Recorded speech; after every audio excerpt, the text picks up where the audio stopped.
நீங்க சும்மா இருமா. ஏய் நான் கேட்டுட்டே இருக்கேன், நீ மட்டும் எட்டி பாக்குற. என்ன சட்டையெல்லாம் கீஞ்சு போயிருக்கு. அம்மா கொஞ்சம் கத்தம்பள கம்முறாம்மா. என்னம்மா உனக்கு பிரச்சனை இப்ப? அம்மா உன்னால கொஞ்ச நேரம் கம்மு இருக்க முடியாதாம்மா? ஏய் யார் வீட்ல பத்திட்டு வந்தாயின்னு வந்த? உனக்கு திருட்டு பட்டம் கட்டதுல தான் குறியா இருப்ப நீ. ஆமா இவர் பெரிய ராஜா இவரு. இவர் மேல திருட்டு பட்டம் வேற கட்டுறாங்க. அம்மா ஒன்னும் விஷயம் தெரியாது பேசாதன்னா. ஒரு கோட்டர் தான் கேட்டேன். அது சட்டையை பிடிச்சி கீசி விட்டானுங்க.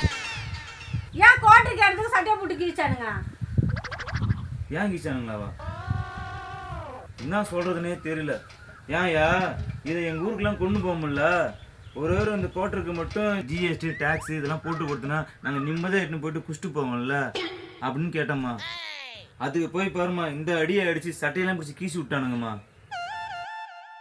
ஊர் உலகத்துல எதை வேணும்னு போராட்டம் பண்ணிக்கின்னு இருக்கிறாங்க. நான் எதை கேட்டு உதவாயின்னு சட்டை கீச்சுன்னு வந்துக்குது பாரு. பின்னா பாண்டிச்சேரியில் போய் காரு வாங்குறாங்க, அதை எடுத்துன்னு வந்து ஜிஎஸ்டி டாக்ஸ் போட்டு தமிழ்நாட்டில் ஓட்டுறாங்க. டிவி வாங்குறாங்க, ஃப்ரிட்ஜ் வாங்குறாங்க, ஏர் கூலர் வாங்க, எல்லாத்தையும் பாண்டிச்சேரியிலேருந்து வாங்கி போய் டாக்ஸ் போட்டு எடுத்துன்னு போய் தமிழ்நாட்டில் வச்சு எல்லாத்தையும் யூஸ் பண்ணுறாங்கல்ல. அந்த மாதிரி தான் பாண்டிச்சேரி சாருக்குள்ள ஒரு ஜிஎஸ்டி டாக்ஸ் போட்டு கொடுத்தா நாங்கள் தமிழ்நாட்டில் போய் குடிச்சிக்க போகிறோம். இதுதானே கேட்டேன். இதில் என்ன தப்பு இருக்கு? ஓ ஜிஎஸ்டி போட்டு தரனா? நான் போட்டு தரேன் இரு. நீ எப்படி போடுவ?